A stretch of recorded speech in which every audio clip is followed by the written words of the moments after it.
زبان بظاہر تو گوشت کا ایک ٹکڑا ہے، لیکن جسمانی اعضاء میں سے اکثر کا زیادہ تر انحصار اسی پہ ہے۔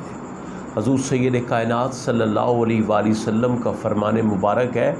جب صبح ہوتی ہے جملہ اعضاء زبان سے اپیل کرتے ہیں، اتق اللہ فینا، ہمارے بارے میں اللہ تعالیٰ سے ڈر، اللہ جل جلالہ سے ڈر، پروردگار عظیم سے ڈر، کیونکہ ہمارا تیرے ساتھ گہرا تعلق ہے۔ اگر تم ٹھیک رہو گی تیرا استعمال سنور جائے گا اور تجھ سے مناسب باتیں نکلیں گی، اچھے کلمات نکلیں گے، اور زبان اگر سنور جائے گی تو ہم بھی سنور جائیں گے۔ اور وہ کہتے ہیں اگر تیرے اندر ٹیڑھا پن آ گیا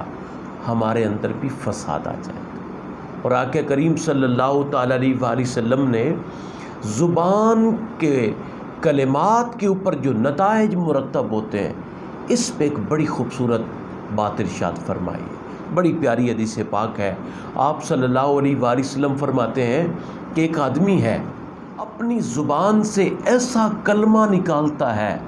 لَيَتَكَلَّمُ بِالْكَلِمَةِ مِنْ رِضْوَانِ اللَّهِ، جس کلمے میں اللہ تعالیٰ کی رضا پوشیدہ ہوتی ہے، اللہ جل جلالہ کی رضا اس کلمے میں مضمر ہوتی ہے، اور ما يظن ان تبلغ ما بلغت، حالانکہ اس کو پتہ بھی نہیں ہوتا کہ میرا یہ کلمہ مجھے کتنا اونچا لے جائے گا، مجھے کتنا عروج دے گا، اس کو اس بات کی خبر بھی نہیں ہوتی کہ اس کلمے پہ کیا نتائج مرتب ہوں گے۔ لیکن زبان سے نکلنے والے ایک اچھے کلمے پہ اللہ تعالیٰ اتنا راضی ہوتا ہے کہ قیامت تک اللہ پاک اس بندے پہ اپنی رضا اور اپنی خوشنودی کو لکھ لیتا ہے کہ میں اس بندے پہ راضی ہوں۔ اور آپ صلی اللہ علیہ وسلم فرماتے ہیں ایک اور بندہ ایسا ہے کہ جو زبان سے ایسا کلمہ نکالتا ہے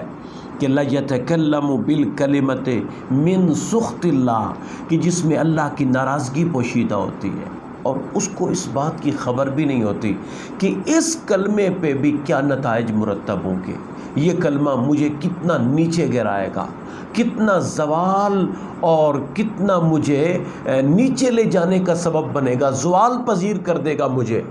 آقا کریم صلی اللہ علیہ وسلم فرماتے ہیں ایک کلمے پہ رب کائنات جل جلالہ اتنا ناراض ہوتے ہیں کہ حتیٰ کہ رب کائنات قیامت کے دن تک اس کے لیے اپنی ناراضگی لکھ لیتے ہیں۔ اور ایک حدیث پاک میں یہ کلمات بھی ملتے ہیں، آپ نے فرمایا کہ ان الرجل لیتکلم بالکلمۃ من سخط اللہ لا یری بها باسا، وہ تو اس میں کوئی حرج بھی نہیں سمجھ رہا تھا، اس کو اس کلمے میں کوئی اتنی بڑی قباحت نظر بھی نہیں آ رہی تھی، لیکن رب کائنات جل جلالہ کی بارگاہ میں اس ایک کلمے کی بنا پہ جس پہ مالک کائنات ناراض ہو گیا، جس پہ رب کائنات کی ذات ناراض ہو گئی، اس ایک کلمے پہ اللہ پاک جل جلالہ اتنا ناراض ہوا کہ حضور سید کائنات صلی اللہ علیہ وآلہ وسلم فرماتے ہیں فَيَحْوِي بِهَا فِي نَارِ جَهَنَّمْ 70 خَرِيفًا، وہ 70 سال تک دوزخ میں گرتا چلا جائے گا۔ یہ ہے زبان کا استعمال۔ ہم بولتے ہیں پر تولتے نہیں، ہم کلام کرتے ہیں، اس بات میں ہم نے کبھی غور بھی نہیں کیا کہ میرا یہ کلمہ مجھے کدھر کھڑا کرے گا، کیا میں رب کائنات کی رضا اور اللہ تعالیٰ کی خوشنودی پانے والوں میں سے ہوں گا، یا نعوذ باللہ من ذالک، العیاذ باللہ اللہ جل جلالہ کی ناراضگی ملے گی۔ لہٰذا حضور سید کائنات صلی اللہ علیہ وآلہ وسلم نے بڑی پیاری نصیحت فرمائی۔ آپ نے فرمایا من کان یؤمن باللہ والیوم الآخر، جو اللہ تعالیٰ کی ذات پہ بھی ایمان رکھتا ہے اور آخرت پہ بھی جس کا ایمان ہے، اس کے لیے دو چیزیں ہیں، یقل خیرا او لیسکت، اگر کلام کرنا چاہتا ہے تو اچھا کلام کرے،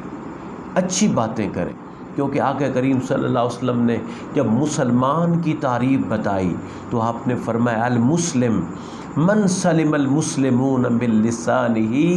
و یدہ، کہ اصل مسلمان وہ ہے جس کے ہاتھ سے اور جس کی زبان سے لوگوں کو سلامتی مل جائے، لوگوں کو خیر مل جائے، لوگوں کو بھلائی مل جائے۔ تو اس جگہ پہ آقا کریم صلی اللہ علیہ وآلہ وسلم نے فرمایا کہ جو اللہ کی ذات پہ ایمان رکھتا ہے اور اللہ کی ملاقات، قیامت کے دن رب کائنات جل جلالہ کی ملاقات پہ، آخرت کے دن پہ ایمان رکھتا ہے، فَلْيَقُلْ خَيْرًا، جب وہ بات کرے اچھی بات کرے۔ پھر بعض اوقات آپشن ہوتا ہے، انسان سوچتا ہے ممکن ہے میرے سے کوئی اچھے کلمات نہ نکل پائیں، تو آقا کریم صلی اللہ علیہ وآلہ وسلم نے فرمایا اول یسکت، تو پھر اس کو خاموش ہو جانا چاہیے۔ تو حضور سید کائنات کے صحابی حضرت سفیان بن عبداللہ ثقفی رضی اللہ تعالیٰ عنہ بیان کرتے ہیں، میں نے آقا کریم صلی اللہ علیہ وآلہ وسلم کی بارگاہ میں عرض کیا کہ یا رسول اللہ صلی اللہ علیہ وآلہ وسلم، مجھے کوئی ایسی بات ارشاد فرما دیں میں جس سے چمٹ جاؤں، جس بات کو میں پکڑ لوں اور اس پہ مکمل عمل کرتا چلا جاؤں۔ آقا کریم صلی اللہ علیہ وسلم نے فرمایا قل ربی اللہ ثم استقم، کہو میرا رب اللہ ہے، پھر اس بات پہ ڈٹ جاؤ۔ انہوں نے عرض کیا یا رسول اللہ صلی اللہ تعالیٰ علیہ وآلہ وسلم ما اکثر ما تخاف علیہ، یا رسول اللہ صلی اللہ تعالیٰ علیہ وآلہ وسلم آپ کو میرے حوالے سے کس بات کا زیادہ ڈر اور خوف ہے کہ وہ چیز کہیں مجھے نیچے نہ لے جائے۔ آقا کریم صلی اللہ علیہ وآلہ وسلم نے اپنے اس غلام کے اس سوال پہ اپنی مبارک زبان کو پکڑ لیا، اور آقا کریم صلی اللہ علیہ وسلم نے اپنی زبان پاک کو، زبان مبارک کو پکڑ کر فرمایا ہاذا، اس کا، اس چیز کو اپنے قابو میں رکھ، زبان کو اپنے کنٹرول میں رکھ، کیونکہ زبان کے کلمات کی بنا پہ عروج ہے اور زبان کے کلمات کی بنا پہ ہی زوال ہے۔ اس لیے حضور سید کائنات صلی اللہ تعالیٰ علیہ وآلہ وسلم نے اس شخص کو بھی ناپسند فرمایا ہے جو بے حد مبالغہ کرتا ہے۔ آقا کریم صلی اللہ علیہ وسلم فرماتے ہیں بے شک رب کائنات یبغض البلیغ من الرجال الذی یتخلل بلسانہ کما تتخلل البقرہ، فرمایا جس طرح گائے اپنے منہ کو چلاتی ہے مبالغے میں، کسی کی بے جا تعریف میں، جھوٹی تعریف میں، اپنی زبان کو چلاتا ہی چلا جاتا ہے، اپنی زبان کو مستقل متحرک رکھتا ہے، حرکت میں رکھتا ہے۔ حضور سید کائنات صلی اللہ علیہ وآلہ وسلم فرماتے ہیں رب کائنات جل وعلا کو وہ انسان کسی بھی حوالے سے پسند نہیں ہے، اللہ جل جلالہ کو وہ انسان اچھا نہیں لگتا۔ اب آقا کریم صلی اللہ علیہ وآلہ وسلم سے حضرت عبداللہ بن بسر بیان کرتے ہیں کہ ایک شخص بارگاہ رسالت میں حاضر ہے، عرض کرتا ہے یا رسول اللہ صلی اللہ تعالیٰ علیہ وآلہ وسلم، مجھے کوئی نصیحت فرما دیں کہ میں آقا کس بات پہ ڈٹا رہوں، کس بات کو تھام لوں، کس بات سے متمسک ہو جاؤں۔ آقا کریم صلی اللہ علیہ وسلم نے فرمایا لا یزال لسانک رطبا من ذکر اللہ، کہ تیری زبان ہر وقت اللہ کے ذکر میں تر رہے۔ جب ہر وقت اللہ کا ذکر تو فضولیات خود ختم ہو جائیں، لغویات ختم ہو جائیں، چغلی، غیبت، جھوٹ اور زبان سے وعدہ کر کے اس کے حوالے سے وعدہ کو پورا ہی نہ کرنا، اس قسم کی ساری باتیں تو اسے چھوٹ جائیں گی، کیونکہ تیری زبان پہ تو ہر وقت اللہ کا ذکر ہوگا،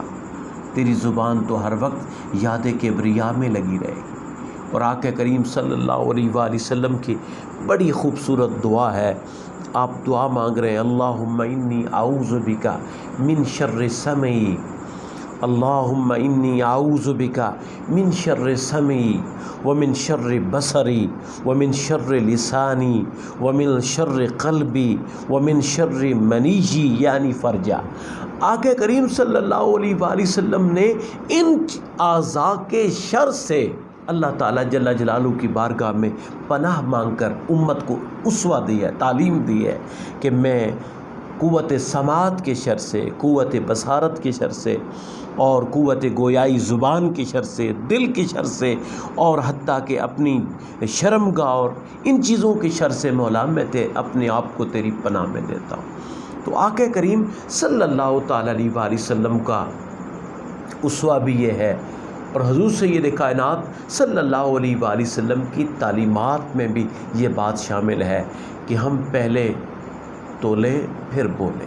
کلام کرنے سے پہلے غور کریں کہ ہمارے اس کلام کی بنا پہ کہیں اللہ تعالیٰ کی ذات ناراض نہ ہو جائے۔ اپنے اکابرین کے بارے میں بات کرنا چاہیں، اسلاف امت کے بارے میں بات کرنا چاہیں،